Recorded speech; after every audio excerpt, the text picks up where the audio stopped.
टूटता तारा। आज मौसम कितना प्यारा है ना जी। मन कर रहा है बस ऐसे ही इस खुले आसमान के नीचे घंटों बैठे रहें, ना कुछ कहें ना बोलें, बस इस चांदनी रात में इस बह रही शीतल हवा को खुद में घुलने दें। रंभा जी ने अपने पति हरीश जी की तरफ देखते हुए कहा, सच कहा, आज बहुत दिन बाद इस तरह आंगन में बैठे हैं, इस खुले आसमान के नीचे। जिंदगी की भागदौड़ में सबको समय देते देते हम दोनों एक दूसरे को समय देना तो भूल ही गए। कितना समय गुजर गया ना हमें एक साथ कहीं बाहर गए हुए, कहीं दो घड़ी बैठकर प्यार भरी बातें किए हुए। दफ्तर से घर, फिर घर पर बच्चे, फिर सोने से पहले मोबाइल, उस पर भी दफ्तर का ही काम। पता ही नहीं चला ना कब इतने साल गुजर गए। हमें शादी के बंधन को निभाते निभाते। हरीश ने कहा, जी ठीक कहा आपने। गृहस्थी में इतना उलझ सी गई थी कि खुद पर भी ध्यान देना जरूरी नहीं समझा। पहले दफ्तर जाना, वहाँ का काम निपटाना, फिर दफ्तर से लौटकर घर के काम में लग जाना, बच्चों के लिए उनके मनपसंद के खाने बनाना, बेटी के नखरे उठाना, बेटे की हर ख्वाहिश पूरी करना, उन्हें भी समय देना कि कहीं वो वर्किंग पेरेंट्स की वजह से बुरी संगत में ना पड़ जाएं, कहीं उन्हें उसकी माँ उनसे दूर जाती हुई ना लगने लगे, जो चंद पैसों के खातिर दफ्तर का काम करके घर आकर थककर सो जाती हैं।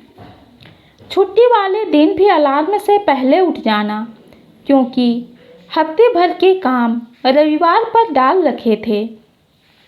बच्चों की फरमाइश का नाश्ता बनाना, चाहकर भी अपनी पसंद का कुछ नहीं बना पाना, क्योंकि बच्चों के लिए ही बनाते बनाते खुद का पेट भर सा जाता है। उनके चेहरे पर बिखरी खुशी को देखकर ही एक माँ का पेट भर जाता है। और एक माँ को क्या चाहिए। रंभा जी कुछ और कहती, तभी हरीश जी बोल पड़े, उम्र भर अपने बच्चों के खातिर त्याग की सूली पर लटकते रहे, चाहकर भी अपनी ज़रूरत को बच्चों की ख्वाहिश के आड़े नहीं आने दिया। जो मांगा उन्हें लाकर दे दिया, जो ना ला सके उसके लिए मेहनत करते रहे, ताकि उन्हें वो दिला सके, ताकि उनके चेहरे पर एक मुस्कान आ सके।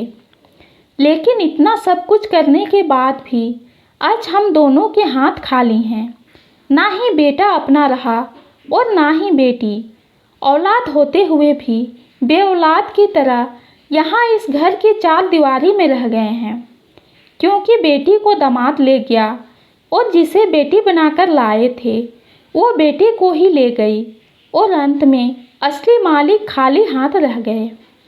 अपना समय, अपना त्याग, अपना पैसा, अपनी खुशी सब कुछ लगाकर भी हमारा सरमाया हमारी औलाद हमारी ना हो सकी। क्या इसी दिन के लिए हमने तिनका तिनका जोड़कर उनकी परवरिश की थी कि कोई आए और उन्हें हमसे दूर ले जाए और हम खाली हाथ रह जाए।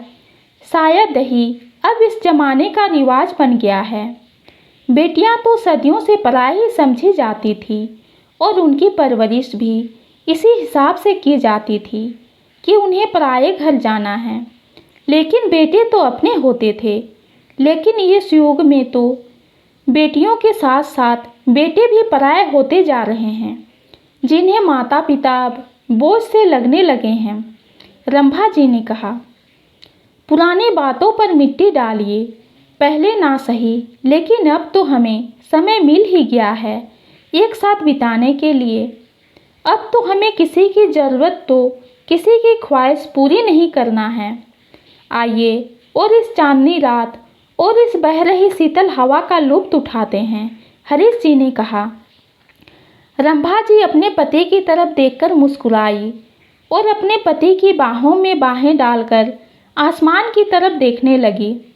तभी अचानक आसमान में टूटता तारा नजर आया और दोनों ने एक दूसरे की तरफ देखा। तभी हरीश जी बोल पड़े, क्या बात, आज कोई मन्नत नहीं मांगनी है आपको?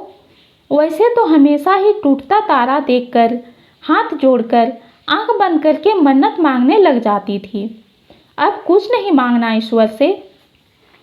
रंभा जी ने हरीश जी की तरफ देखा और बोली, जिन्हें अपना समझकर उनकी सलामती और तरक्की की मन्नत मांगा करती थी, टूटता तारा देख वो अब पूरी हो गई है और वो अपने अपने रास्ते चले गए। अब तो बस इस टूटते तारे को देखकर ईश्वर से यही प्रार्थना है कि धरती पर मौजूद मेरा तारा अपने आसमान से इस तरह टूटकर अलग ना हो जाए, जिससे कि उसका आसमान तड़प तड़प कर दम ना तोड़ दे।